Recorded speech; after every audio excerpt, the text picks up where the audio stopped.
semuanya, saya Viji Indah Gunawan dari Stikes Bakti Mandala Husada Slawi, Prodi S1 Farmasi kelas 2A. Seperti video sebelumnya, kita masih membahas seputar mata kuliah toksikologi.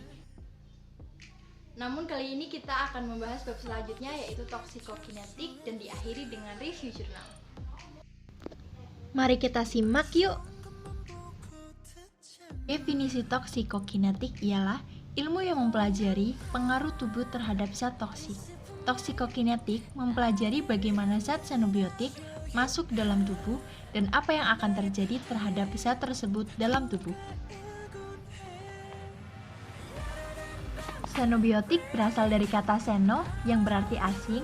Bahan xenobiotik ialah bahan kimia baik alami maupun sintesis yang berasal dari luar tubuh dan masuk dalam tubuh manusia sebagai zat toksik. Toksikokinetik ini terdiri dari 4 proses, yaitu absorpsi, distribusi, metabolisme, dan ekskresi. Untuk lebih lanjutnya, kita simak yuk video berikut. Yang pertama ada absorpsi. Absorpsi merupakan proses masuknya xenobiotik dalam tubuh atau tepatnya ke sirkulasi sistemik, yang dapat terjadi di mukosa saluran pencernaan, pernapasan, atau mukosa kulit. Beberapa faktor penting yang berpengaruh pada jumlah dan kecepatan zat untuk terabsorpsi ialah rute pemberian atau jalur paparan, konsentrasi dan lamanya kontak dengan tempat absorpsi, dan yang terakhir ada sifat kimia dan fisika dari xenobiotik. Laju absorpsi xenobiotik ditentukan oleh sifat membran biologis dan aliran kapiler darah, tempat kontak serta sifat fisikokimia dari xenobiotika itu sendiri. Selanjutnya ada distribusi. Distribusi merupakan peristiwa ketika xenobiotik yang terabsorpsi berpindah dari suatu bagian tubuh ke bagian tubuh yang lain. Senyawa lipofil akan terdistribusi lebih cepat dibandingkan dengan senyawa hidrofil. Ada beberapa faktor yang mempengaruhi distribusi. Di antaranya ada faktor biologis dan faktor sifat molekul xenobiotika. Faktor biologis meliputi laju aliran darah dari organ dan jaringan, sifat membran biologis, dan perbedaan pH antara plasma dan jaringan. Faktor sifat molekul xenobiotika, di antaranya ada ukuran molekul, ikatan antara protein plasma dan protein jaringan, dan ada kelarutan dan sifat kimia. Selanjutnya ada metabolisme. Metabolisme atau biotransformasi adalah perubahan xenobiotik yang dikatalisis oleh suatu enzim tertentu dalam sel hidup.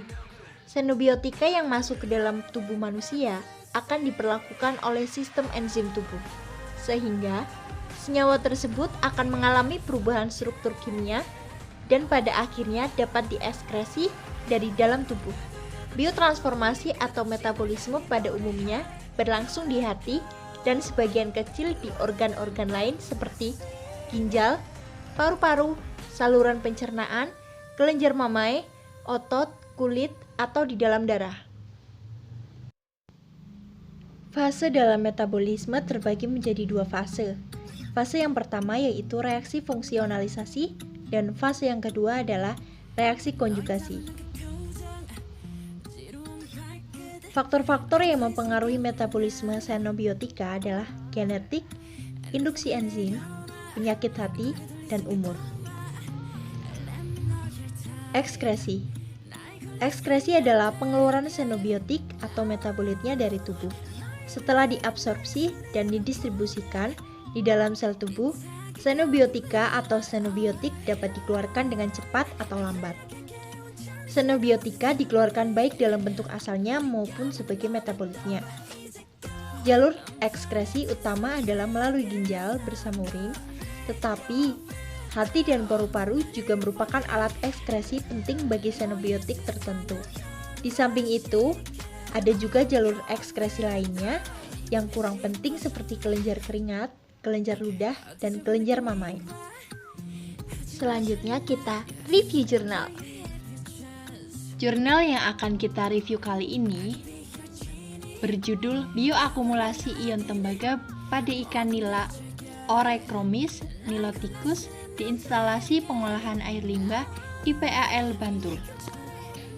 Jurnal ini bertujuan untuk mengetahui kandungan ion tembaga pada kolam fakultatif dan kolam pematangan di IPAL Sewon Bantul, serta mempelajari kemampuan bioakumulasi ion tembaga pada tubuh ikan nila. Sampel yang kita gunakan berupa ikan nila dan air limbah di kolam fakultatif serta kolam pematangan IPAL Sewon Bantul. Sampel kali ini menggunakan ikan nila dengan berat 250 gram dan rata-rata panjangnya 21 cm. Pada penelitian kali ini menggunakan spektrofotometer serapan atom untuk menganalisis data.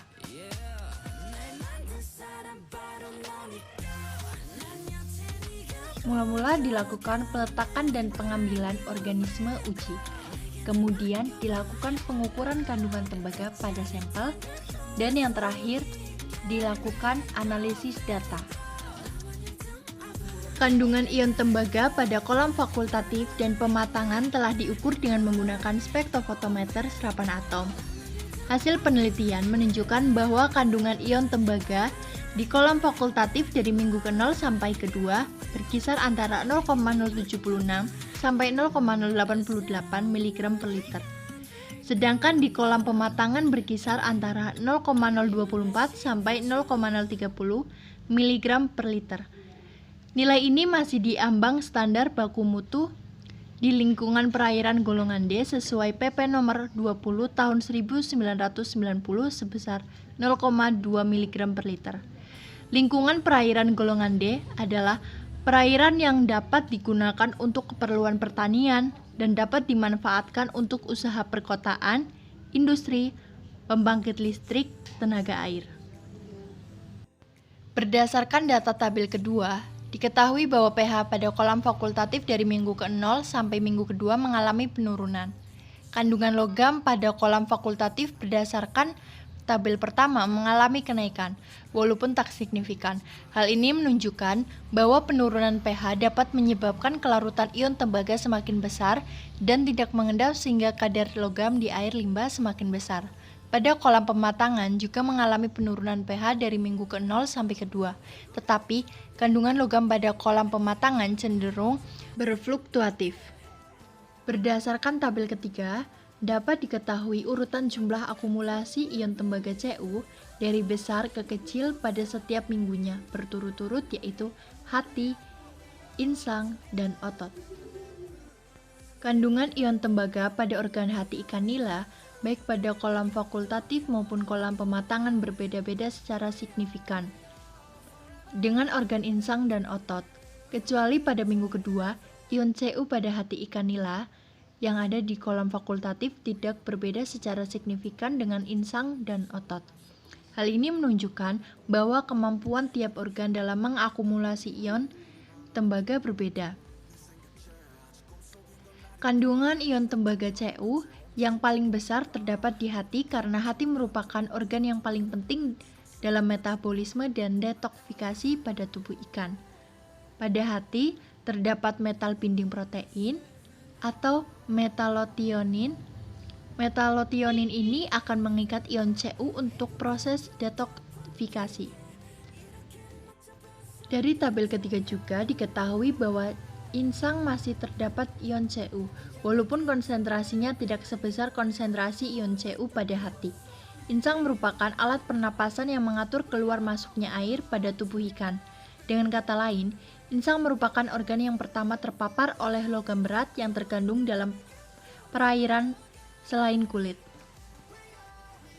Berdasarkan tabel ketiga juga, dapat diketahui bahwa pada otot tidak terdapat ion Cu yang terakumulasi. Hal ini disebabkan karena tembaga yang diabsorpsi terakumulasi di hati sehingga tidak terakumulasi di otot dan hanya sedikit yang terakumulasi pada insang. Otot tidak efektif untuk akumulasi dikarenakan bioviabilitas ion tembaga Cu pada otot rendah.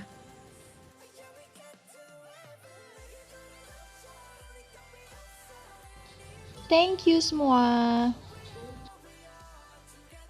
Terima kasih buat teman-teman semua yang udah nonton video ini tanpa skip dari awal sampai akhir. Jangan lupa like, komen, dan subscribe.